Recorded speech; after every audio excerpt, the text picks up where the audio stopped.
¿Listo? Entonces, buenos días a todos oficialmente. Hoy vamos a leer el anexo básicamente del tema de series de Taylor, ¿verdad? Y pues, bueno, series de potencias. Em, entonces, como anexo creo que es relativamente rápido, no sé cuánto vamos a durar, pero los invito, ¿verdad?, a hacer dudas, a hacer preguntas si tienen cualquier tipo de duda, ¿verdad? La idea precisamente es discutir, pues, la teoría de una forma más personalizada, tal vez, no sé. En fin. Entonces, la definición como tal del polinomio de Taylor, no sé qué tan conocida es para todos, pero esencialmente ahora tenemos una función definida en un cierto dominio I, en un intervalo, el cual puede ser infinito, ¿verdad? Entonces, si tenemos una función f, que yo sé que es n veces diferenciable, en un punto particular de ese intervalo A, entonces yo puedo escribir un polinomio de grado n, que es el que se llama polinomio de Taylor de orden n, alrededor de ese punto A, que viene dado por esta expresión de acá. ¿Ok? Ese es, digamos, el resultado, digamos, o, bueno, la definición básica de lo que es el polinomio de Taylor, donde simplemente tengo una serie de potencias, ¿verdad?, de la forma x menos el centro, en este caso A, elevado a la k, multiplicado por ciertos coeficientes, en donde esos coeficientes, ¿verdad?, vienen dados por estas expresiones, la derivada k décima evaluada en A entre k factorial. Y eso pues permite en general aproximar funciones, que es eventualmente a donde vamos a llegar. Porque ¿qué es lo que nos dice el siguiente resultado? Si yo tengo una función eh, igual definida en un intervalo y en R, que yo sé que puedo derivar n más 1 veces, entonces yo sé que la diferencia entre mi función y ese polinomio que acabamos de definir de Taylor viene dado por esta expresión, que es la derivada n más 1 evaluado en un valor eta, y este eta es algún valor que no conocemos, pero que está fijo, digamos, una vez que yo fijo a y x, es un valor eta, que está entre a y x, y pues bueno, el término pues tiene el mismo comportamiento, es la derivada n más 1 entre n más 1 factorial por x menos a la n más 1. ¿Ok? Esa es, digamos, la fórmula típica del error en la aproximación de Taylor. También existe una forma de escribirlo en términos de integral, que tal vez voy a mencionar aquí rápidamente. Uno también puede escribir esta diferencia entre f y el polinomio, como la integral entre el centro y x de la derivada n más 1 y evaluada en t, donde aquí t es mi variable de integración, entre n factorial por x menos t a la n. Es otra manera de escribir este error, digamos, esta diferencia. Pero bueno, y entonces, ¿cuál es la idea de estas aproximaciones? Aquí hay una representación gráfica. La idea es que si aquí tengo mi valor a, ahora, conforme yo voy calculando mi polinomio de Taylor de grado 1, 2 y 3, la idea es que obtengo una mejor aproximación, o al menos eso es lo que uno espera, pero es una aproximación local, ¿verdad? Tiene sentido al menos cuando yo estoy cerca de A, ¿ok? Cuando estoy lejos de ese centro, pues claramente mi aproximación no va a ser buena, ¿ok? Esa es la noción, digamos, que uno tiene cuando aproxima por Taylor. Y de la fórmula debe ser tal vez claro, ¿verdad?, que si n es muy grande y f se porta de manera adecuada, entonces pues uno esperaría que esto se haga pequeño, ¿verdad?, si las derivadas, por ejemplo, son acotadas, ¿verdad? Si esto es acotado, al hacer n más grande, este 1 factorial uno esperaría que gane, y entonces pues ese error disminuye, ¿verdad? Que es, digamos, una de las ideas cuando uno aproxima con Taylor. Em, entonces, bueno, aquí una definición nada más para hacerlo explícito. Se dice que una función f es de clase CK si, y se dice una función f es de clase CK si f es k veces diferenciable y la derivada k décima es continua. ¿Ok? Y este conjunto de funciones lo denotamos como CK. ¿Ok? Y entonces, bueno, aquí hay 3 ejercicios que salen relativamente fáciles, entre comillas. Voy a agregar una página por acá.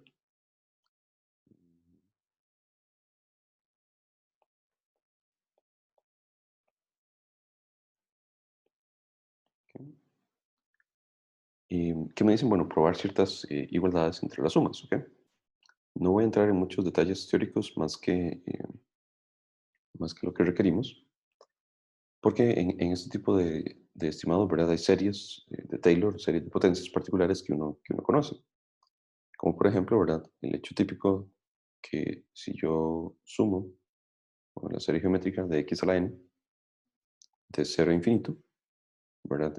Cuando x es un número menor que uno, entonces eso me da 1 entre 1 menos x, por ejemplo, ¿ok? Entonces uno sabe que tiene esta relación y bueno, más adelante hablamos de los radios de convergencia, ajá, más adelante, yo ahorita menciono eso. Pero digamos, hay series típicas, como por ejemplo esta que es la geométrica, ¿ok? Y eso se puede demostrar relativamente sencillo, ¿verdad? Definiendo sumas parciales. Tal vez S sub k suena mejor. Que sería la suma desde 0 hasta k, de x a la n. Hay una fórmula explícita para esta suma. Entonces uno se da cuenta que cuando k tiende a infinito, esa expresión tiende a 1 entre 1 menos x, ¿ok? Y resulta ser que cuando uno tiene, eh, pues, funciones bien portadas, como en este caso, pues uno puede integrar y uno puede derivar. Y ahorita hacemos un poquito más explícito ese tema de funciones bien portadas. Entonces, en particular, digamos, aquí uno puede pensar en hacer ligeras modificaciones. Por ejemplo, 1 entre 1 más x va a ser la suma de menos 1 a la n por x a la n, reemplazando la x por menos x, lo cual tiene sentido también en el mismo dominio. Y resulta ser que uno puede integrar, por ejemplo, y entonces, en particular, uno tiene la serie de potencias del logaritmo de 1 más x, que es la suma de 0 a infinito, de x a la n más 1 entre n más 1. ¿Ok? Entonces, eso nos va a ayudar para resolver esta primera, por ejemplo, que pruebe que el logaritmo de 2 es igual a esa expresión. Entonces, cuando yo pienso en esa suma, 1 menos un medio más un tercio, etcétera, etcétera, lo que tenemos es una serie alternada, entonces de la forma menos 1 a la n, voy a empezar en 0. ¿Ok? Entonces, el primer término es positivo, ¿verdad? Tal como lo requerimos. Y los términos son de la forma 1 entre algo, ¿verdad? Entonces voy a escribirlos de la forma 1 entre n más 1. Porque efectivamente, cuando n vale 0, tengo el primer término que es 1. Cuando n vale 1, tengo el segundo término que es un medio. Y ahí voy sucesivamente, pues, con toda la serie. Y entonces, pues, ¿qué ocurre con eso? Bueno, simplemente identifico, estas dos series son la misma, solo que reemplazando la x por 1. Entonces, de manera directa, uno dice, ok, esto es por la serie correspondiente, por el polinomio correspondiente, bueno, la serie de Taylor. Esto es logaritmo de 1 más x, pero evaluando la x por 1.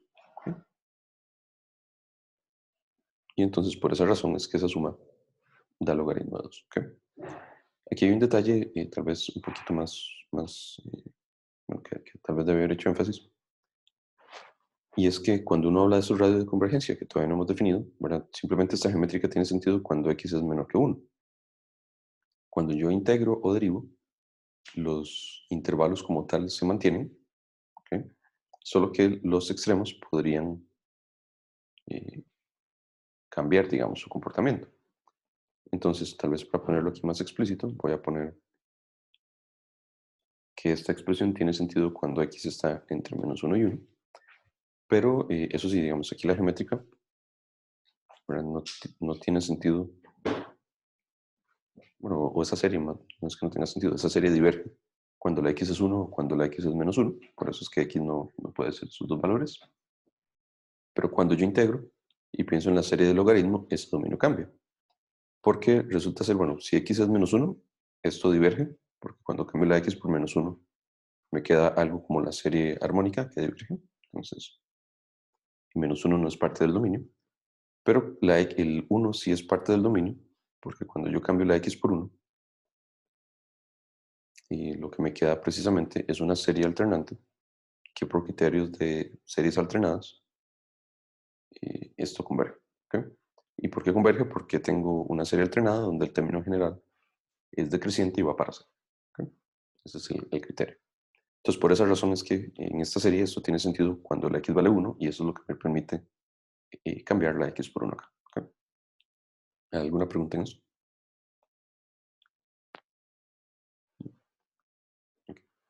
Entonces, ese era el primer ejercicio, demostrar que el logaritmo de 2 es igual a esa suma. Con el segundo ejercicio es algo parecido, y se demuestra que pi cuartos es igual a esa expresión. Entonces, uno piensa, bueno, habrá alguna suma, una serie particular que no conozca que me ayude, ¿ok? Y bueno, la respuesta es sí. Y con este mismo tipo de transformaciones, yo de aquí podría pensar, bueno, si yo reemplazo la x por x al cuadrado, lo que me va a quedar es la suma de menos 1 a la n por x a la 2n. ¿Ok? Lo cual tal vez no tiene mucho sentido a priori, porque si se fijan en la suma, lo que estoy buscando es una serie alternada, donde los denominadores son números impares. Entonces, yo digo, bueno, ¿qué pasa si yo integro esta expresión? Entonces, cuando yo pienso en integrar, a la izquierda me va a quedar la arcotangente de x, a la derecha me va a quedar x a la 2n más 1, asumiendo que puedo integrar, ¿verdad? Que esto la teoría nos lo permite porque hay convergencia uniforme en general en el intervalo abierto. Y entonces nos queda x a la 2n más 1 entre 2n más 1. Cuando uno integra, en general aparece una constante de integración. Esa constante siempre se evalúa, digamos, siempre se encuentra sustituyendo un valor particular. Porque si yo reemplazo la de x por 0, ahora me queda que el arcotangente de 0 va a ser igual a la suma de x a la 2n más 1, que me da 0, más una constante. Entonces, eso implica que esa constante es 0. ¿Ok? Entonces, cada vez que uno integra, pues tiene que tener cuidado de esa constante, pero casi que la mayoría de las veces es 0. Y entonces me permite tener esta expresión de acá. ¿Ok? Y entonces, ¿qué pasa cuando yo evalúo la x en 1? Entonces, si evalúo la x, bueno, esto tiene sentido como viene de una geométrica. Yo sé que esto tiene sentido cuando la x suma valores entre menos 1 y 1. Pero igual uno tiene que preguntarse qué pasa en los extremos. Cuando cambio la x por menos 1, eso comporta como la armónica, entonces x yo no puedo cambiarla por menos 1. Y cuando x es igual a 1, esto es una serie alternada con término general que decrece y que va para 0. Entonces el 1 sí es parte del dominio. ¿Ok? Y entonces si reemplazo la x por 1, lo que me está quedando es que el arco tangente de 1 es igual a la suma de 0 infinito de menos 1 la n entre 2n más 1. Y cuando evalúo esto, esto es 1 menos un tercio más un quinto, etcétera, etcétera, que si nos fijamos es la suma que nos estábamos pidiendo. ¿Ok? Y entonces, pues bueno, como arco tangente de 1 es pi cuartos, listo, tenemos ese resultado. ¿Ok? Y no sé si hay alguna pregunta en eso.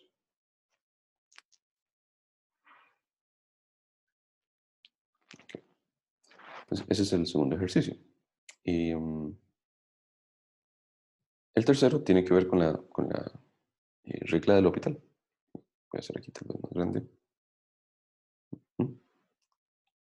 Que me dice, bueno, tengo un intervalo i en R, tomo un valor c de ese intervalo y asumimos que f y g están definidas en ese intervalo y que todas sus derivadas existen, ¿verdad? Que fn, bueno, las derivadas de orden n, fn y gn existen y que son continuas en i. Entonces, resulta ser que si todos los valores de fk y gk son 0 para todo k entre 0 y n menos 1, o sea, la función evaluada en c vale 0, la primera derivada, la segunda derivada, la derivada n menos 1 se anula y la derivada enésima es diferente de 0. Entonces, calcular el límite de f entre g es lo mismo que simplemente derivar n veces y evaluar en c. ¿Ok? Que si lo piensan, esto es una generalización, digamos, de la regla del L'Hopital. Bueno, porque la regla del L'Hopital me dice, bueno, si usted tiene un límite de este tipo, de la forma 0 entre 0, que es la condición que tenemos aquí, simplemente lo que debo hacer es derivar y evaluar en c. ¿Ok? Pero ¿qué pasa? Si esa derivada también me da 0, entonces pues uno lo que sabe es que puedo aplicar L'Hopital otra vez, porque es una forma indeterminada nuevamente. Y entonces pues la idea es que si eso ocurre n veces, pues entonces el límite que yo obtengo es la derivada enésima de f entre la derivada enésima de g. ¿Ok? Y, y entonces, pues bueno, uno puede demostrar eso. Vamos a hacerlo por aquí abajo. ¿Alguna idea de cómo demostrar esto?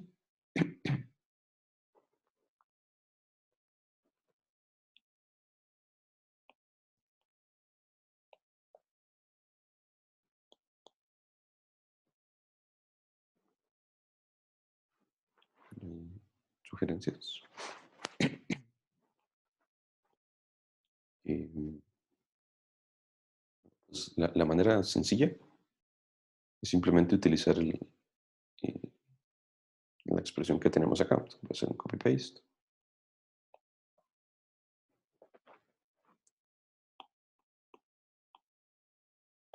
¿Ok?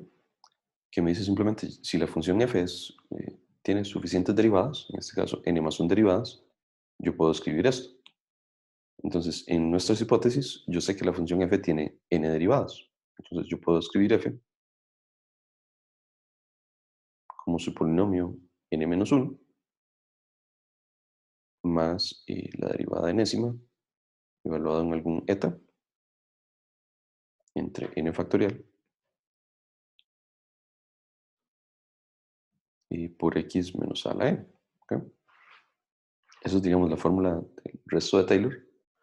Simplemente disminuyendo la n1 me quedaría esta expresión. ¿Ok?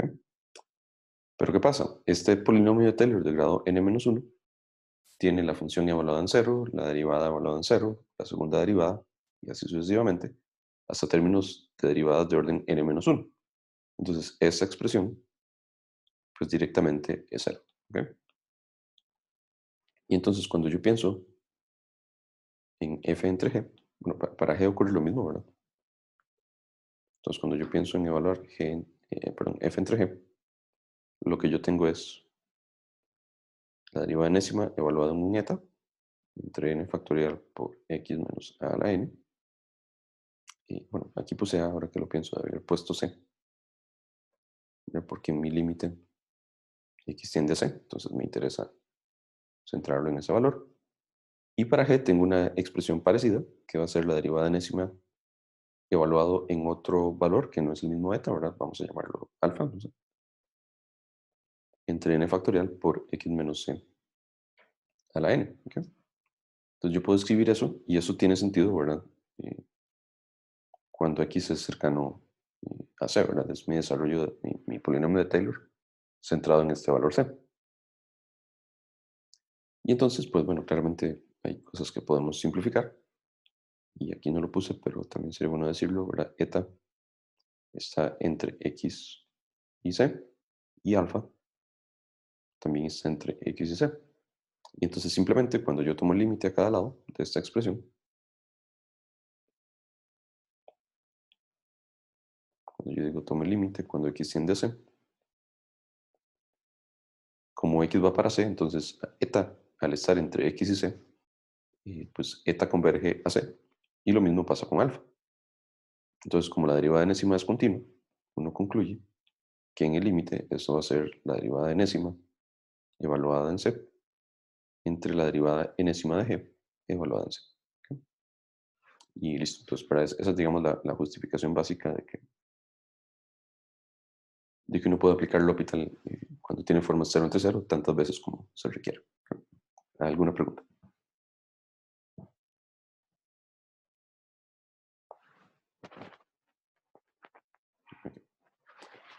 Bien, entonces, bueno, eso era con respecto a estos ejercicios. Y esto medio lo mencioné, pero veámoslo con más calma. Cuando hablamos de series de potencias, en general, pues uno simplemente habla de una suma infinita, ¿verdad? De ciertos coeficientes por ciertas potencias de la forma x menos a la n. Eso es lo que se llama como series de potencias. Y si lo pensamos como una función que depende de x, pero entonces esta expresión de acá, pues está definida en algún cierto dominio, ¿verdad? X pertenece a algún cierto conjunto en la cual esta suma tiene sentido, en la cual la serie converge. Y resulta ser entonces que uno puede demostrar que este tipo de series de potencias, ¿verdad?, convergen para un intervalo de la forma x menos c menor que r y diverge en caso contrario. Entonces, r puede ser infinito, ¿ok? R es un valor positivo o infinito, Y entonces lo que uno puede garantizar es que si mi serie está centrada en C, claramente cuando X vale C, esto converge, porque eso da, todos los términos dan cero. Bueno, el primero da sub cero. Y entonces lo que me dice es, usted puede garantizar convergencia en un intervalo de la forma C más R y C menos R. Entonces, definir ese tipo de funciones pues tiene sentido. De nuevo, R podría ser infinito, lo cual implica que la serie converge en todos los números reales, ¿ok? Lo cual pues sería mejor, claramente. ¿Ok? Luego, ¿cómo define uno ese radio? Pues esta es directamente la fórmula. Si uno calcula el lim sub de la raíz enésima del valor absoluto de los coeficientes, a sub n, entonces pues el radio de convergencia simplemente es 1 entre L. ¿Ok? ¿Verdad? Con la generalización de que si L es 0, entonces R da infinito. Y si L es infinito, entonces R vale 0. Podría ser, ¿verdad?, que tengamos sumas. Si R es 0, eso básicamente lo que me dice es, tengo una suma que converge solamente en el C, lo cual tal vez no tiene mucha gracia, ¿verdad? Pero podría ser el caso. ¿Ok? Bien, eso en cuanto a definición de series de potencias. Em, definición de función analítica. Una función se llama analítica en un punto C. Es muy importante que tengo que definir en dónde estoy centrándome. Si existe una serie de potencias que cumple que f es igual a esa serie de potencias para un vecindario de C. ¿Ok? Esa es la definición de ser analítico. Y resulta ser que se puede demostrar que si uno tiene una función analítica en un punto, bueno, en un vecindario en un punto, entonces esa función es infinitamente diferenciable. Y que además esa serie de potencias entonces coincide con los coeficientes del polinomio de Taylor. Entonces, el enésimo coeficiente viene dado precisamente por la derivada enésima de C dividido por n factorial. ¿Ok? Y tenemos alguien entrando un segundo. Ok. Entonces, esencialmente me dice, bueno, si usted tiene una función escrita como una serie de potencias, pues esa serie coincide, digamos, con el polinomio de Taylor hasta el grado n. ¿Ok? Y tenemos aquí un ejercicio adicional.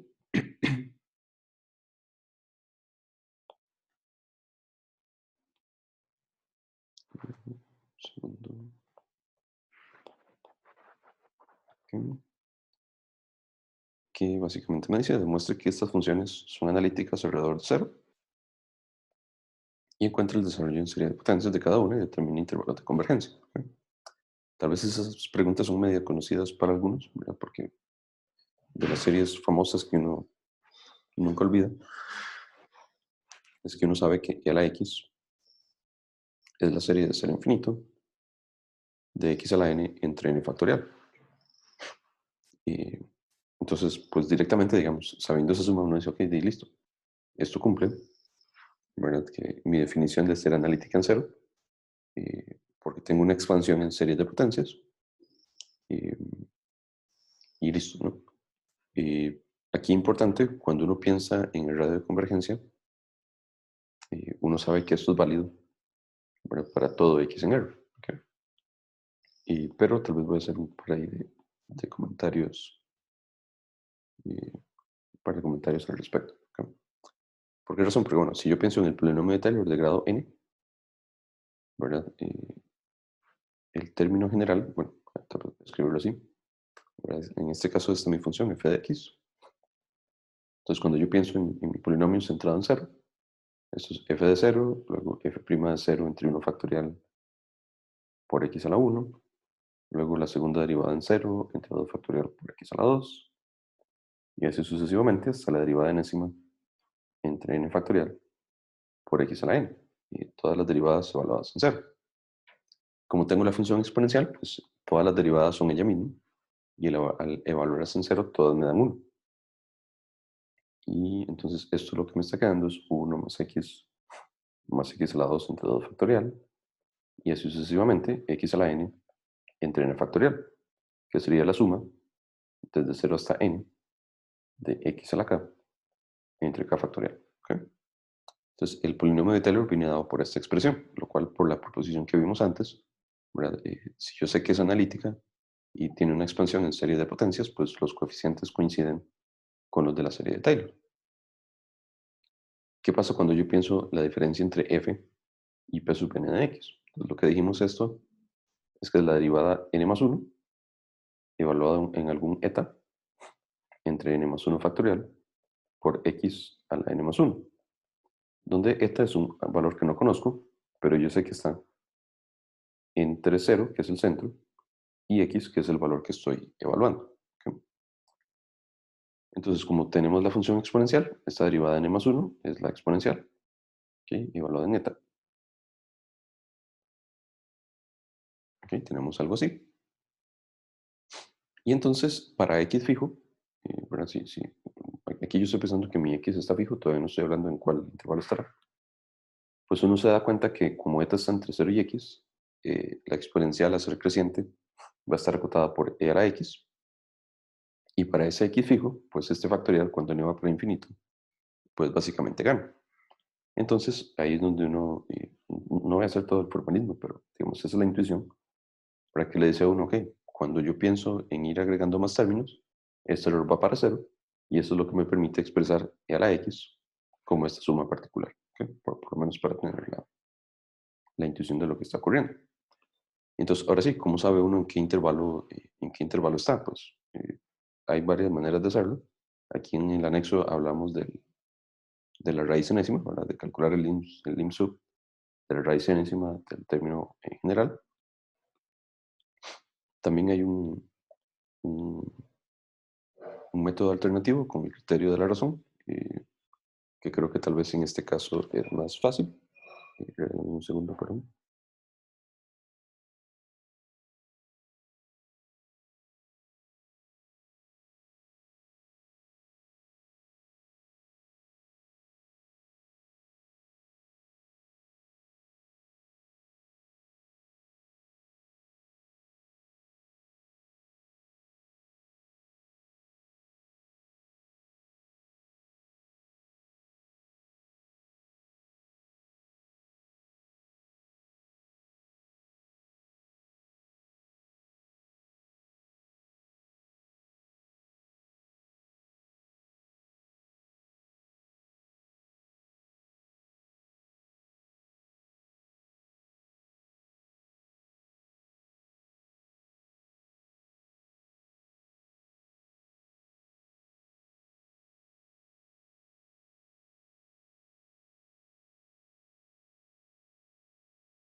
Sí, perdón, volví. Entonces, les decía, por el criterio de la razón, uno puede encontrar de manera más sencilla el intervalo de convergencia, en este caso en particular. Porque, bueno, el tema de series, ¿verdad? Uno sabe que esta serie converge. Si en general yo calculo el término n más 1, n más 1, perdón, aquí es n más 1 factorial, y lo voy a dividir por el término n, que sería esta de acá, y calculo el valor absoluto. Entonces, cuando simplificamos esta expresión, me va a quedar un x arriba y un n más 1 abajo, ¿ok? Cuando simplifico los factoriales. Entonces resulta ser que cuando tiendo n infinito, pues me queda esta expresión, que esto me da 0, ¿ok? Y del tema, bueno, de convergencia en series, uno sabe que la serie converge. Bueno, pero al revés, si este límite es menor que 1, uno sabe que la serie converge. Entonces, como esto es menor que 1, uno puede garantizar que esta serie converge para cualquier número en R. ¿Ok? Juanga, Y listo. Sí, está escribiendo. sí, no me digan que se detuvo la pantalla. Yo no vi nada. Tienes toda la razón, se detuvo. Que voy a refrescar aquí. No sé por qué a veces pasa, pero vamos a refrescar un segundo.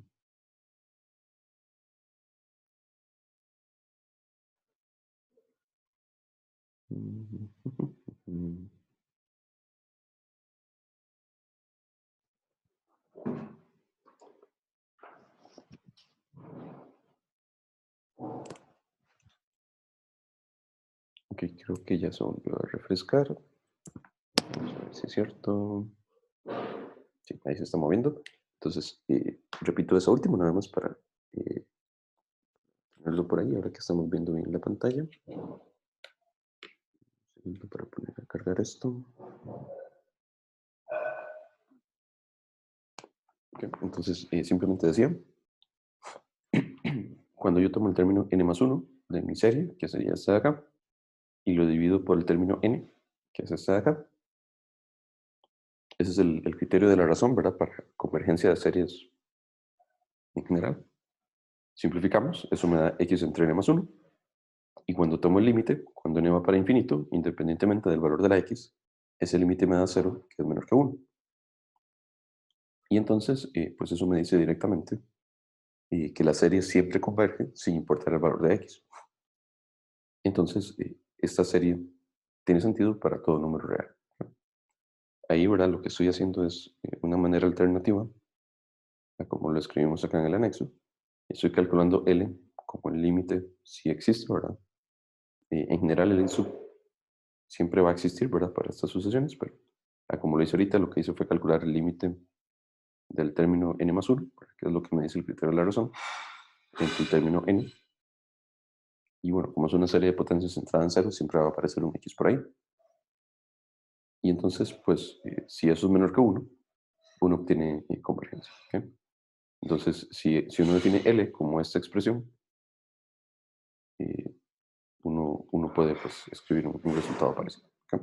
En este caso, ahora como el límite nos dio 0, el radio es infinito, básicamente. ¿Alguna pregunta en eso?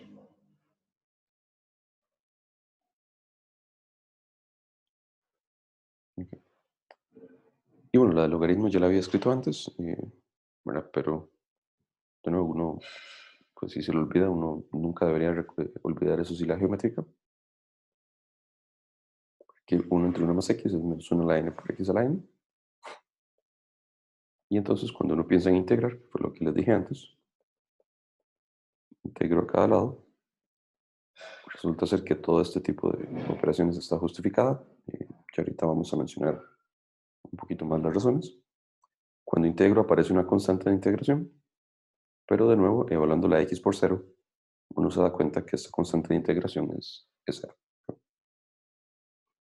Entonces, esta es mi serie de potencias para el logaritmo de 1 más x. Y cuando uno piensa en el intervalo, uno dice, bueno, esta surgió de una geométrica. Entonces yo sé que x tiene que estar entre menos 1 y 1. Porque cuando yo integro y derivo, digamos que el radio de convergencia no cambia. ¿Ok? Lo que sí cambia es el comportamiento en los extremos. Como les dije antes, eso tiene sentido nada más cuando x está entre menos 1 y 1 abiertos. Pero cuando yo integro, entonces resulta ser que menos 1 no es parte del dominio, porque la serie se convierte en una armónica. Y cuando la x vale 1, eso sí está, porque ese sí pertenece al dominio, porque esta serie de acá, cuando x vale 1, corresponde a un alternado, donde el término general es decreciente y va para 0. Entonces, pues bueno, esta función es analítica, perdón, y admite esta representación en serie de potencias. ¿Ok? Y bueno, hay un montón conocidas, ¿verdad? El seno, el coseno, seno hiperbólico, demás, que admiten representaciones en serie de potencias. ¿Ok? ¿Alguna pregunta en este ejercicio?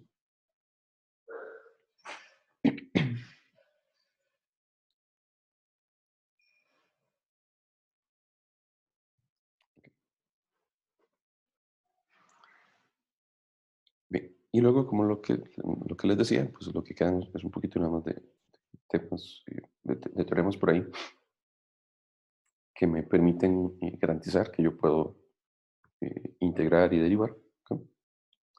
Y entonces, pues la definición básica o lo que a uno le interesa es precisamente hablar de convergencia uniforme. ¿Ok? Entonces, ¿cuál es la noción? Bueno, tengo una sucesión aquí, un pedazo de funciones. Entonces, se dice que una sucesión de funciones, fn, converge puntualmente a una función f si para todo x en un intervalo se tiene que, cuando n tiene infinito, esta fn converge a f. ¿Ok? Eso en el sentido usual, y tal vez ahorita menciono un ejemplo para tenerlo más claro. Uno le pide más a las funciones cuando habla de convergencia uniforme. Y eso es esencialmente, cuando uno habla de convergencia puntual, ¿verdad? Aquí yo estoy diciendo, para todo x tengo esta relación. O sea, fijo un x arbitrario y me doy cuenta hacia qué valor converge fn. Cuando hablo de convergencia uniforme, lo que tengo es una relación para todo x en el intervalo que me satisface que si yo tomo un épsilon arbitrario, yo sé que puedo garantizar la existencia de un número natural tal que la diferencia entre mi sucesión y f es menor que epsilon, pero de nuevo, aquí eso es para todo x. ¿Sí? Entonces, tal vez ahí para hacer un ejemplo tal vez un poquito sencillo, pero que creo que vale la pena para los que no han visto esto con profundidad. Consideremos por aquí abajo una función particular. ¿Sí? Y definamos, por ejemplo, fn de x, tal vez un ejemplo sencillo, como x a la n. ¿Okay? Y vamos a tomar como dominio el intervalo de 0 a 1. ¿Okay? Y bueno, n es un número natural, ¿verdad? Al ser una sucesión de funciones, ¿verdad? N está sobre los naturales. ¿Okay? Entonces, ¿qué pasa en este caso? Bueno, cuando yo hablo de convergencia puntual, ¿qué es lo que está ocurriendo? Como estoy entre 0 y 1, yo sé que la función fn siempre vale 0 en 0, vale 1 en 1. Y bueno, como es una potencia x a la n, pero uno sabe que la gráfica pues hace algo así. Entonces, esa es la gráfica de fn de x. Conforme n, en el sentido puntual, que es la primera definición, cuando yo hablo puntualmente, lo que me interesa es ver nada más qué pasa cuando n tiende a infinito. ¿Okay? Entonces, ¿qué ocurre aquí particularmente? Bueno, si x es un número, voy a ponerlo por acá.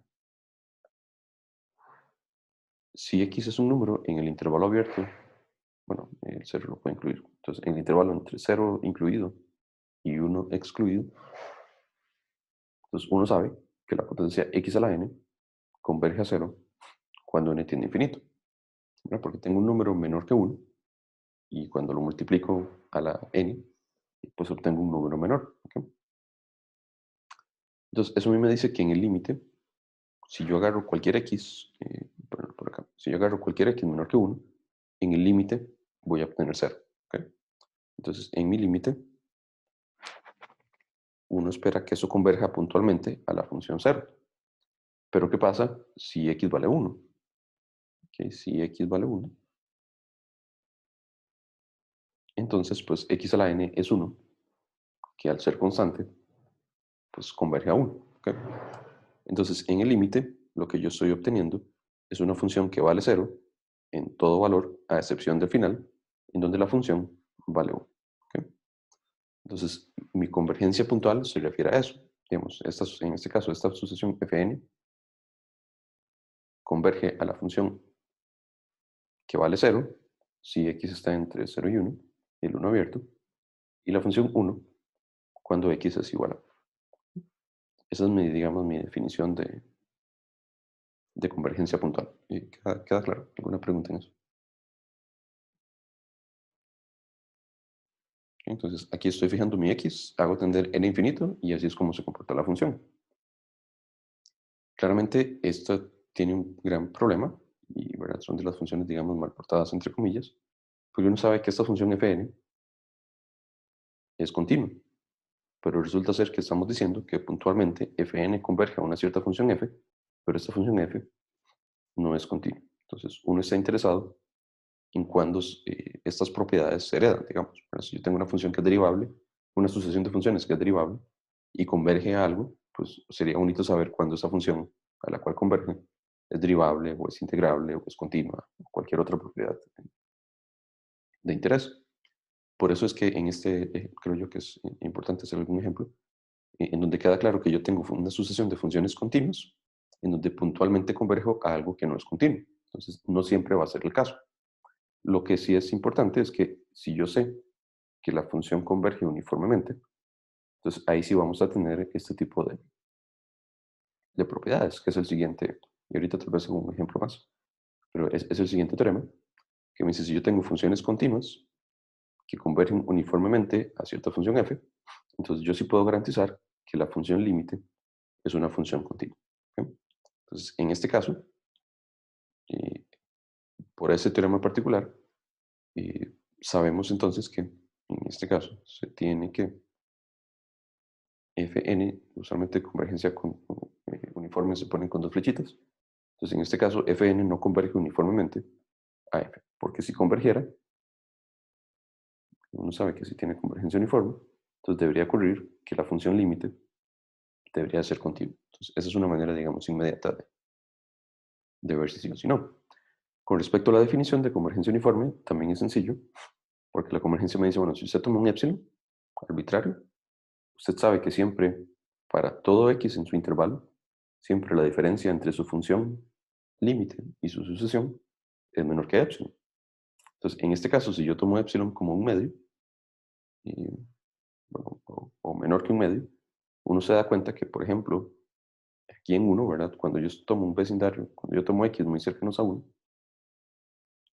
la diferencia entre mi f, que vale 0, y mi fn, que es positiva, pues es mayor que ese epsilon. ¿Ok? Por esa razón es que no tenemos, bueno, no se cumple la definición de convergencia uniforme. ¿Ok? ¿Preguntas en eso?